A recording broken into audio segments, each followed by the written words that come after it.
it's Michelle. So it is day 30 of my 60-day soul cleanse. So I'm halfway through.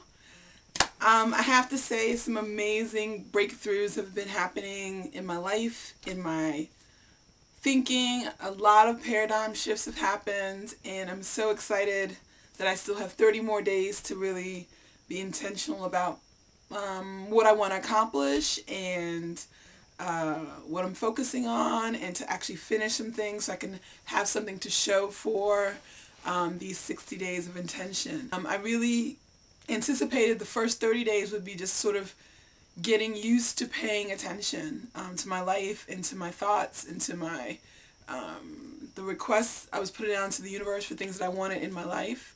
And I think the second half of the 60 days will be about action in really big and deliberate ways. And I was telling a friend that I feel like a lot of the fear that I've been sort of harboring knowingly and unknowingly has really started to ease off and to push back and to open up.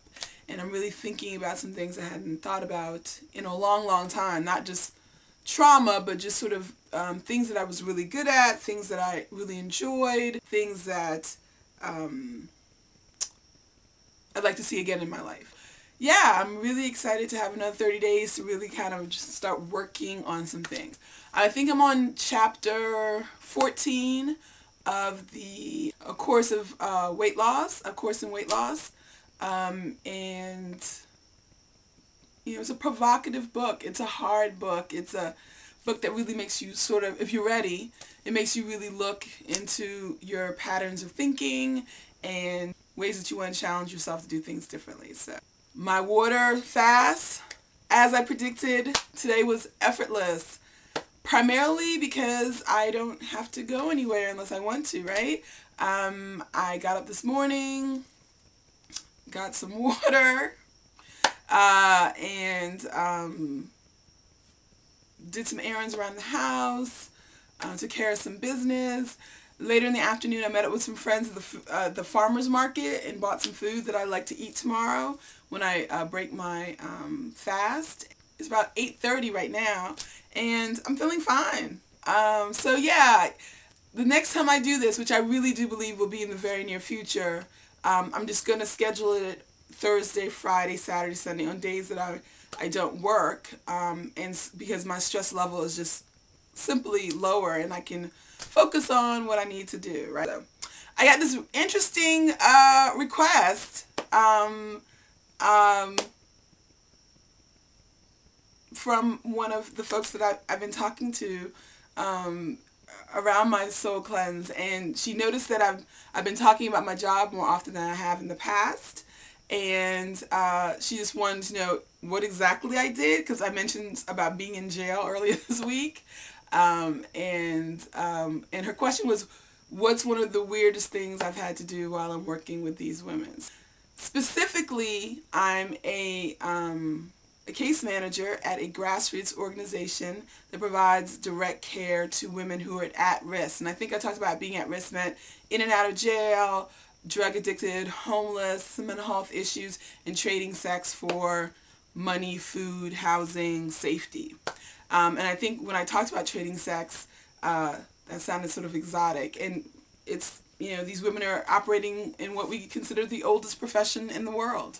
And my organization takes a harm reduction approach in providing services to these women. Harm reduction simply means that as we look at the particular behavior that you're doing, what is the safest way that you can do it until you're ready to stop doing it? So if you are shooting heroin, a harm reduction would look like we would make sure that you go to the needle exchange and get clean needles as opposed to sharing needles with other people, and so that you wouldn't expose yourself to contracting HIV or some other kinds of hepatitis or some other kind of diseases, right? So it's not really a popular approach with everybody, but the understanding is that we understand how the human mind works, that you don't stop until you're ready to stop.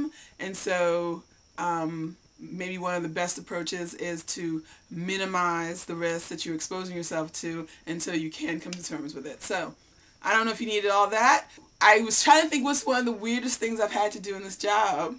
Had to do a demonstration on how to insert a female condom while standing in like 10 o'clock in the morning, standing on this corner that we call the strip, where that's where the women go to trade sex. And yeah, that was interesting. So I thought I would do a little demonstration for folks. So I've actually known about the female condom forever. Obviously, we pass out traditional condoms, that men wear. But one of the problems that our women run into is that the men are not always willing to use the condom. And so ways that they can protect themselves, they can take, their safety into their own hands, is to use the female condom. But what we discover with these women, like we know with a lot of women, just people who are just regular everyday folks, they don't know the anatomy of their vagina. And they don't know how to, be in contact with it in any sort of meaningful way when it has to put this particular condom on. So I wanted to show you how it sort of works. So it comes in this little pack, discreet, you just drop in your bag, and it's sort of lubricated, right? It has two rings on it. It has the smaller ring here in the back, and it has this larger ring, okay? The larger ring is where the penis will go into, see? So what she needs to do is insert this into her vagina and sort of have it so when her John or Trick doesn't want to use it, she's simply ready for this to go down. And I asked the women, do the men notice? And they're like, really, actually, no. So a lot of them favor using this, even above asking the men to use latex gloves. So vagina, right? You collapse this little ring here. You insert it into the vagina all the way back. You'll take it all the way back here. You pull it up until it's snugly against the vaginal opening, and then boom, there you go. Can you see that? I hope that was even on camera. Yeah, it kind of just sort of hangs outside of the vagina. The penis goes inside. Once she's done, she kind of can just collapse it, pull it out, and discard of it. Do not flush it down your toilet. It will jack your plumbing up eventually, right?